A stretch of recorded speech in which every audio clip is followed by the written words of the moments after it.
खबरों का सारथी। नमस्कार, हमारे स्पेशल बुलेटिन में आपका स्वागत है। मैं हूं मनोज मानस और सबसे पहले हम बात करेंगे पंप पर पेट्रोल के लिए धाएं धाएं। खबर भिंड से है। शहर के एक पेट्रोल पंप से एक चौंकाने वाला मामला सामने आया है, जहां बिना हेलमेट पेट्रोल न देने पर बदमाशों ने दनादन फायरिंग कर दी। इस खौफनाक घटना में पेट्रोल पंप चालक को गोली लगी है। एक आरोपी कट्टे और दूसरा राइफल से फायरिंग करते नजर आया। एक घटना की जानकारी होते ही भारी पुलिस बल मौके पर पहुंचा और बदमाशों की तलाश शुरू कर दी। गौरतलब है कि हाल ही में भिंड कलेक्टर सतीश श्रीवास्तव ने एक आदेश जारी किया था, जिसमें सभी पेट्रोल पंप संचालकों को बिना हेलमेट पेट्रोल न देने को कहा गया था। इसके बाद पंप संचालकों ने बगैर हेलमेट के पेट्रोल देना बंद कर दिया, लेकिन इसी बीच सावित्री पेट्रोल पंप पर पेट्रोल न देने के बाद यह घटना सामने आई। पुलिस के मुताबिक भिंड के सावित्री पेट्रोल पंप पर 3 लोग बाइक पर बैठकर पेट्रोल डलवाने आए थे। बदमाशों की यहां पर पंप पर मौजूद कर्मचारी आकाश सिंह से बहस हुई। इसके बाद बदमाश घर चले गए। थोड़ी देर बाद बदमाश हथियारों के साथ पहुंचे और ताबड़तोड़ फायरिंग कर दी। इस दौरान पंप संचालक तेज नारायण सिंह गोली लगने से घायल हो गए। पुलिस की टीमें मामले की जांच में जुटी हुई हैं। पेट्रोल पंप संचालक का दावा है कि इस घटना में करीब 10 से 15 राउंड फायर किए गए, जिसमें से एक कारतूस उनके जाकर लगा। पंप संचालक को तुरंत जिला अस्पताल में भर्ती कराया गया है। वहीं घटना की जांच करने पहुंचे डीएसपी दीपक तोमर और उनकी टीम सीसीटीवी के आधार पर सबूत जुटा रही है और आगे की कार्रवाई शुरू कर रही है।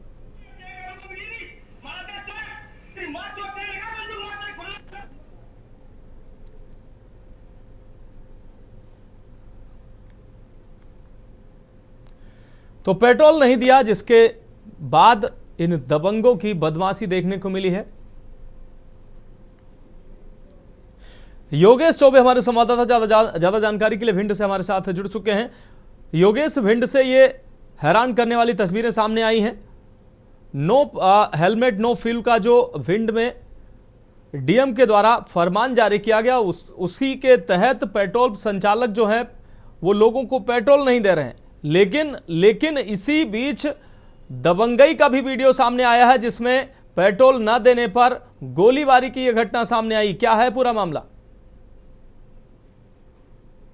दबंगई के कारण वहां फायरिंग हुई और डीएम का जो आदेश हुआ था कि बिना हेलमेट के पेट्रोल नहीं दिया जाएगा, उसी आदेश को न मानते हुए वहां पंप फायरिंग की गई, जिसमें पंप संचालक को गोली लगी, जिसको जिला अस्पताल में उनको भर्ती कराया गया। इस मामले की जांच पुलिस। योगेश, अभी पंप संचालक जिसको गोली लगी है उसकी हालत कैसी है? हालत अभी स्वस्थ बता रहे हैं। इतना है कि खतरे से बाहर है, ये बताया जा रहा है कि खतरे से बाहर है। योगेश, आला अधिकारी जो मौके पर पहुंचे हैं इस घटना के बाद, अब तक इन बदमाशों का कोई सुराग लग पाया है? कोई कार्रवाई अब तक सामने आई है? अभी तक तो कोई सुराग नहीं लगा है, लेकिन पुलिस जांच में जुटी हुई। योगेश, ये अपने आप में बड़ा चौंकाने वाला और बहुत ये बड़ा मामला है। जिस तरीके से सरेआम पेट्रोल न देने पर सरेआम गोलियां बरसाना, ये कहीं ना कहीं कानून व्यवस्था को चुनौती है। इसको लेकर अधिकारियों को कोई प्रतिक्रिया सामने आई? अधिकारी लोग जांच में लगे हुए हैं। ये तो प्रशासन को खुलेआम चेतावनी है कि बदमाशों की दबंगई साफ देखा जा रहा है कैमरे में। बिल्कुल योगेश, इस तमाम जानकारी के लिए आपका बहुत शुक्रिया। तो पेट्रोल नहीं देने पर दनादन गोलियां बरसाई। इस बीच पेट्रोल पंप संचालक के गोली लगने से वो गंभीर रूप से घायल हो गया, जिन्हें जिला अस्पताल में भर्ती कराया गया। फिलहाल उनकी हालत स्थिर बताई जा रही है, लेकिन यह घटना कहीं ना कहीं कानून व्यवस्था पर भी बड़े सवाल खड़े करती है। और अब हम बात करेंगे बड़ी कठिन डगर पनघट की। खबर जालौन से है। कोंच ब्लॉक क्षेत्र के टोपोर गांव में एक बार फिर बुनियादी सुविधाओं की कमी ने मानवता को झकझोर कर रख दिया है। गांव में शमशान घाट का रास्ता खराब होने और पानी में शमशान घाट डूबा होने से ग्रामीण खेत में शव का अंतिम संस्कार करने को मजबूर हैं। टोपोर गांव में एक व्यक्ति के शव यात्रा के दौरान ग्रामीण आक्रोशित हो गए। गांव से शमशान घाट तक का रास्ता कीचड़ भरा और गड्ढों में तब्दील है। साथ ही गांव के बाहर बने शमशान घाट दलदल नुमा तालाब जैसा हो चुका है, लेकिन जिम्मेदारों ने इसकी सुध तक नहीं ली है। इसको लेकर ग्रामीणों ने गुस्सा जाहिर किया। साथ ही शव का अंतिम संस्कार मजबूर होकर खेतों में करना पड़ा, जिससे ग्रामीणों का गुस्सा भी फूट पड़ा। रास्ता और स्वर्ग धाम को ठीक करवाने को लेकर ग्रामीणों ने संबंधित अधिकारियों से गुहार लगाई है। हालांकि इन दिनों गांव अपनी बदहाली पर आंसू बहा रहा है। गांव के रास्ते दलदल में तब्दील हो चुके हैं और शमशान घाट जाने वाले रास्ते की हालत इतनी खराब है कि शमशान घाट तक अंतिम यात्रा ले जाने में लोगों को पानी में घुसकर जाना पड़ता है, लेकिन प्रशासन का कोई अधिकारी सुध लेने को तैयार नहीं।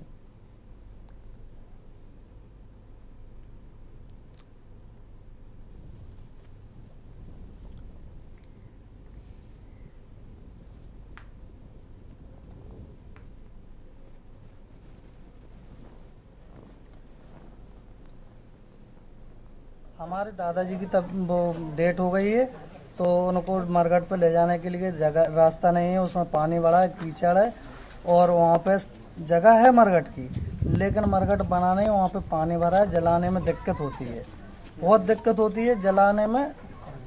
परकम्मा नहीं लगा पाते हैं। 10-12 बार किया है, एक भी बार फ़ोन नहीं उठाया।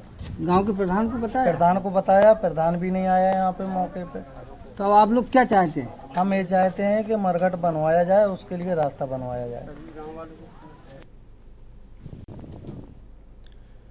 तो शव यात्रा के दौरान ग्रामीण माजिद अरमान हमारे संवाददाता ज्यादा जानकारी के लिए हमारे साथ जुड़ गए हैं। माजिद, गांव में जो शमशान घाट है वहां की स्थिति दयनीय होने के कारण ग्रामीणों को खेत में अंतिम संस्कार करने को मजबूर होना पड़ा। इस दौरान उनका आक्रोश भी फूट पड़ा। क्या है पूरा मामला?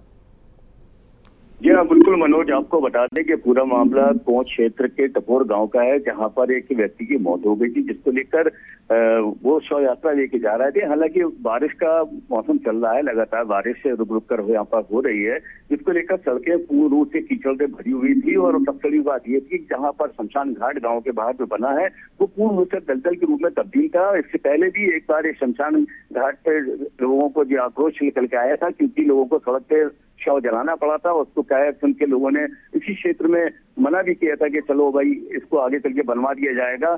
हालांकि इसको लेकर फिर से दोबारा एक मामला उसी क्षेत्र में आ गया है कोंच में, कि जहां पर शमशान घाट तक जाने के लिए रास्ता सही से नहीं थी। इसको लेकर ग्रामीण आक्रोश थे, काफी गुस्से में थे। उन्होंने प्रधान को और संबंधित अधिकारियों को फोन लगाया कि जिस तरीके से यहाँ पे कीचड़ भरी हुई है और रास्ता दलदल में तब्दील है, तो कहीं ना कहीं लोगों का आक्रोश जाहिर है, क्योंकि इस तरीके से तमाम ऐसे वाकया सामने आते हैं, क्योंकि लोगों को इस तरीके से उनके उसके साथ खेला जाता है। तो कहीं ना कहीं ये एक बड़ा शर्मनाक मामला है, क्योंकि अंतिम संस्कार को लेकर भी लोग परेशान हो रहे हैं, क्योंकि सड़क न बनने के कारण लोगों में काफी आक्रोश पनप रहा है। हालांकि लोगों ने इसको अधिकारियों से शिकायत भी की है कि जरूरत कम से शीघ्र इस रोड को बनवाया जाए, ताकि लोगों को यहाँ पे इस तरीके की परेशानी का सामना न करना पड़े। जी, निश्चित रूप से काफ़ी संवेदनशील मामला है और संवेदना से जुड़े इस मामले को अधिकारियों को गंभीरता से लेना चाहिए, लेकिन ये तस्वीरें निश्चित रूप से सोचने को मजबूर कर रही हैं। और माजिद, बहुत शुक्रिया इस तमाम जानकारी के लिए। शव यात्रा के दौरान ग्रामीण इस दौरान नाराज दिखे, उनका आक्रोश भी फूटा है, उनको खेतों पर अंतिम संस्कार करने को मजबूर होना पड़ा।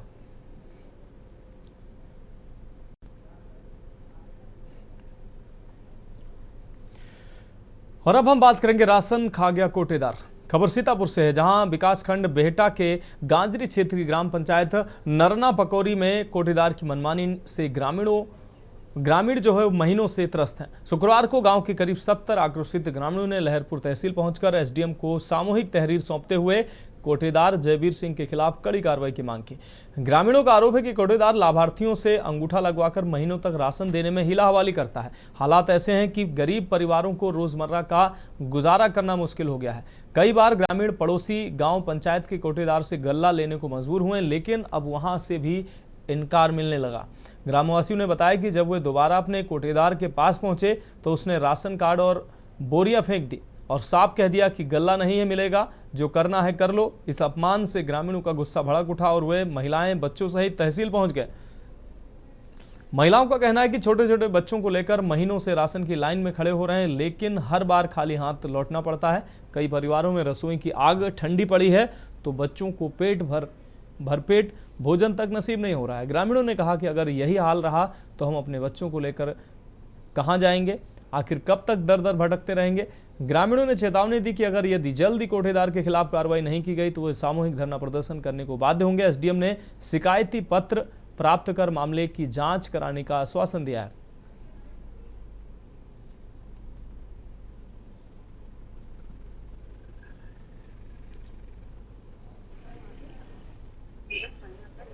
भैया आप लोग आज कहाँ हैं? भैया आप लोग आज कहाँ हैं?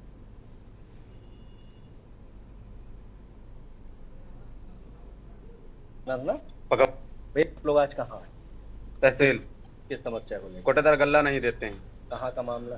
नरना पकौड़ी नरना पकौड़ी। क्या पूरा मामला बताइए साहब। हम नरना पकौड़ी से आए हैं तहसील, और कोटेदार अंगूठा लगवा लेते हैं, कहते हैं 3-4 दिन के बाद आओ गल्ला ले जाओ। वहाँ पर जाओ तो बोरी छीन कर बहा देते हैं, गल्ला नहीं देते हैं। जहाँ पर जाओ वहीं से भगाए जाते हैं हम लोग। आज आप लोग तहसील आई हो, क्या मामला है? क्या? गुड्डो बड़ेदार गल्ला नहीं देते हैं, जहाँ जाओ तहाँ नहीं मिलते, जहाँ जाओ तहाँ भगाई दिए जाओ।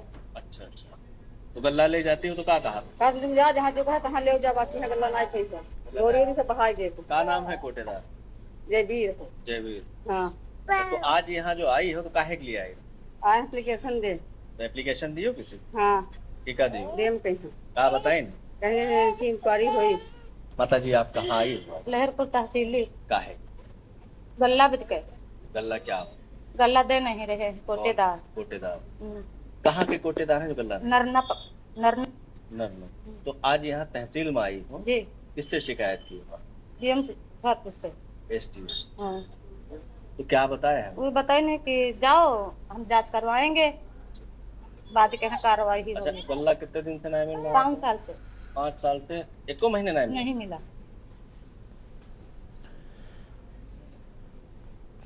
तो बड़ी संख्या में महिलाएं और पुरुष तहसील पहुंचे और एसडीएम को शिकायती पत्र सौंपा है। अबरार अली हमारे संवाददाता ज़्यादा जानकारी के लिए हमारे साथ जुड़ गए हैं।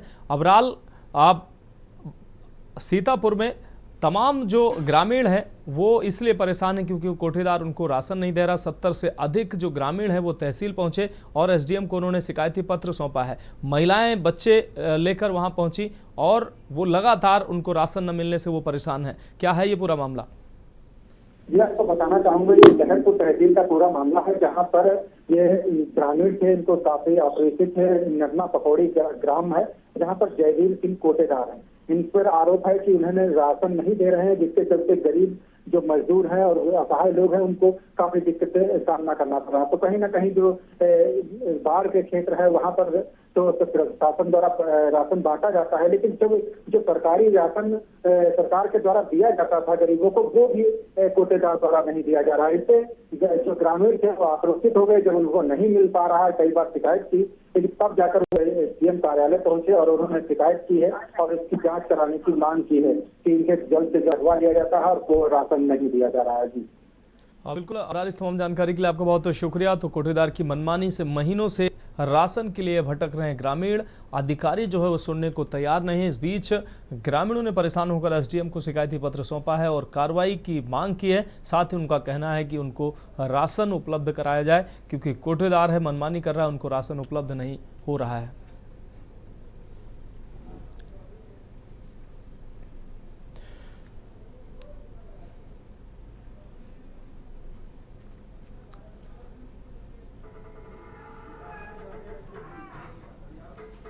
तो फिलहाल हमारे स्पेशल बुलेटिन में वक्त एक ब्रेक का। ब्रेक के बाद हम बात करेंगे विवादों में जॉली LLB3।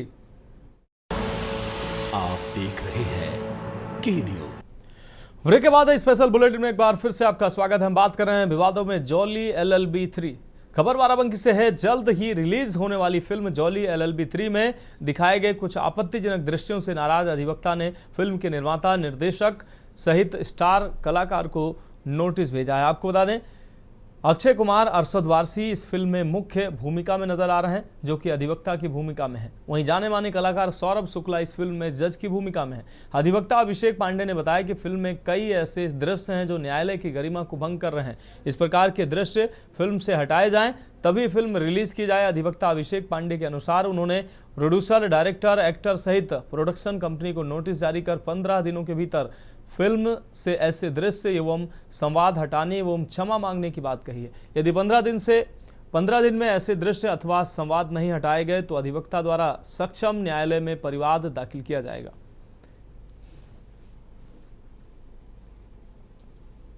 अक्षय कुमार, अरशद वारसी, ये दो नाम हैं जो फिल्म इंडस्ट्री में काफ़ी प्रख्यात हैं। इनकी एक फिल्म जॉली LLB2 काफ़ी प्रख्यात रही है, जिसके बाद उसका सीक्वल आया है जिसमें जॉली LLB3 में दोनों स्टार एक साथ नजर आ रहे हैं। इस फिल्म में कई ऐसे हैं हैं, जिसको लेकर के अधिवक्ता समाज में रोष व्याप्त है। जनपद बाराबंकी के एक अधिवक्ता अभिषेक पांडे ने इसको लेकर के उन्हें नोटिस जारी किया है। इतना ही नहीं, फिल्म के मेकर्स को भी ये नोटिस जारी किया गया है और 15 दिन के अंदर इसमें ऐसे दृश्य दिखाए गए हैं जिसको हटाने की बात कह रहे हैं, जो कि जिसको लेकर के अधिवक्ताओं में रोष है। हमारे साथ अधिवक्ता अभिषेक पांडे मौजूद हैं। हम इनसे जानना चाहेंगे कि आखिर वो कौन से सीन हैं जिसको लेकर के इन्होंने ये नोटिस जारी किया है और आगे के लिए इनकी क्या तैयारी है। जॉली एलएलबी फिल्म कहा जा रहा है कि पहला पार्ट, दूसरा पार्ट देश में काफ़ी फेमस हुआ, बड़ा पसंद किया लोगों ने।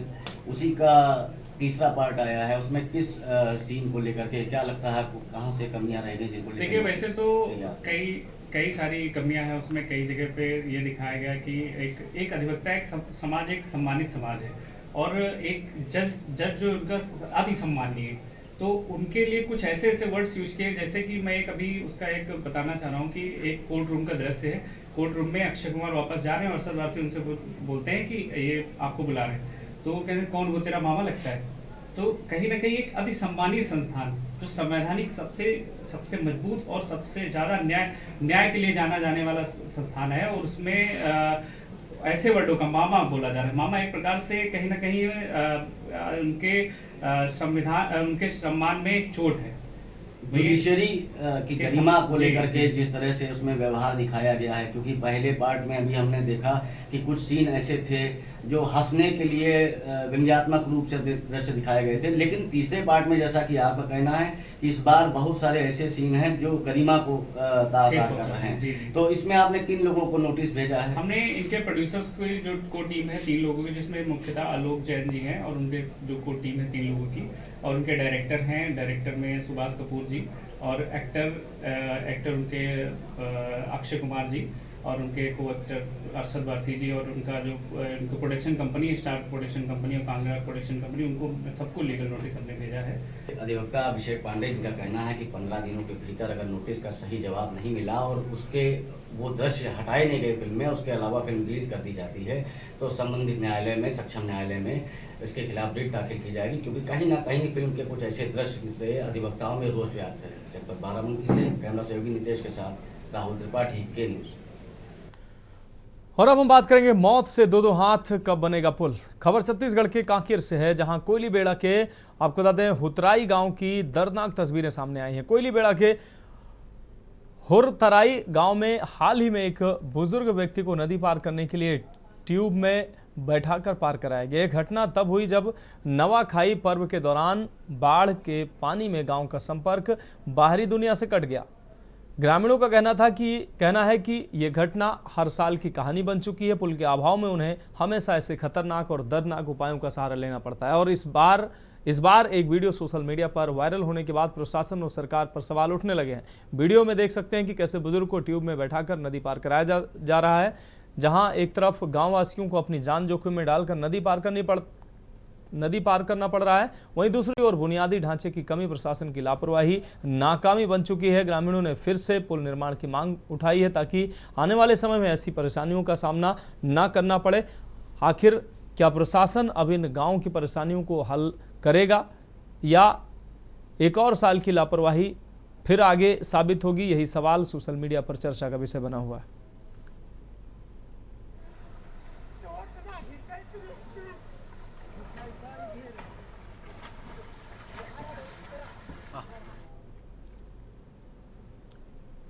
और अब हम बात करेंगे गंगा में गणपति विसर्जन नहीं।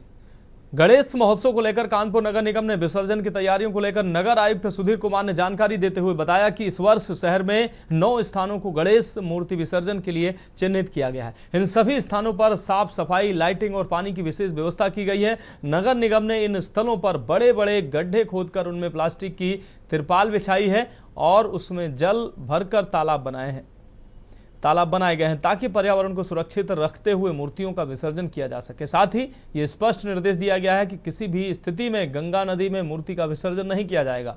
गंगा बैराज कल्लूपुरवा घाट पर भी प्रशासन ने सख्त सुरक्षा के इंतजाम किए हैं। इस घाट पर न केवल कानपुर बल्कि उन्नाव से भी भारी संख्या में श्रद्धालु विसर्जन के लिए पहुंचते हैं। ऐसे में नगर निगम द्वारा विशेष रूप से 18 कश्यप समाज के सदस्यों की एक टीम तैनाती की गई है जो विसर्जन के दौरान लोगों की मदद और सुरक्षा का जिम्मा संभालेंगे। इसी प्रकार अन्य विसर्जन स्थलों पर भी नगर निगम ने अधिकारियों और कर्मचारियों की टीमें गठित की हैं जो विसर्जन कार्य को सुरक्षित और सुचारू रूप से संचालित करेंगे।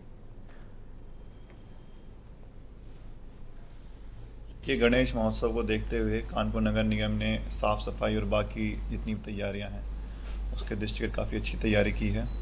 हमारे यहाँ पर कुल 9 विसर्जन स्थल हमने बनाए हैं। सभी स्थलों पर सारी तैयारियां, चाहे वो चूने का छिड़काव हो, वहाँ पर सफाई कर्मियों की तैनाती हो, उचित लाइट के प्रबंध हो, ये सब व्यवस्था हमने करा ली है। जो समितियाँ हैं उनके साथ भी हमारी वार्ता हो गई है। इस बार हमारा प्रयास ये है कि जितने भी स्थल हैं उसके आसपास पूरा प्लास्टिक फ्री एरिया रहे, तो उसको लेके हम सुदृढ़ हैं, सजग हैं। सारी तैयारी गणेश महोत्सव को लेके हमारी पूरी है।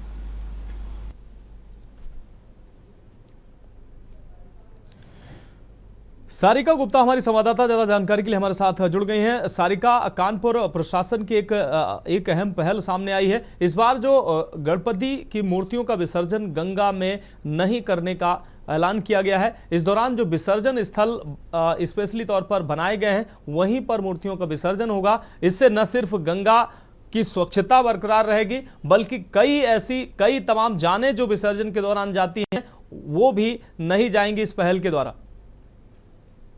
शारिका। बिल्कुल मनोज, मैं बता दूं इस बार जो है स्वच्छता को लेकर नगर निगम एक मुहिम छेड़ चुका है और लगातार स्वच्छता पर विशेष अभियान चलाकर शहर को स्वच्छ और सफाई से युक्त बनाने के लिए जो मुहिम है वो तेजी से चलाई जा रही है। नगर आयुक्त के साथ साथ पूरा नगर निगम है सभी कंधे से कंधा मिलाकर और शहरवासियों को में जागरूकता फैलाते हुए ये इस अभियान को वो चला रहे हैं। और इसी कड़ी में कहा जाता है त्योहार बहुत से चल रहे हैं, फिर चाहे वो हिंदू का हो चाहे फिर मुस्लिम का, और गणपति जी के आने से पहले ही नगर निगम ने काफी तैयारियां कर ली थी और इसी को देखते हुए शहर भर में करीब 100 से 150 ऐसे स्थान है जहां पर गणपति जी की प्रतिमा स्थापित करी गई है। और अब जो है स्थापना होने के बाद लोग गणपति जी का विसर्जन भी कर रहे हैं। विसर्जन को लेकर नगर निगम ने खास तैयारियां करी हैं। 9 ऐसे कृत्रिम तालाब बनाए गए हैं जहां पर गणपति की प्रतिमाओं को विसर्जित किया जाएगा। और जिस तरीके से इको फ्रेंडली गणपति जी को लोगों ने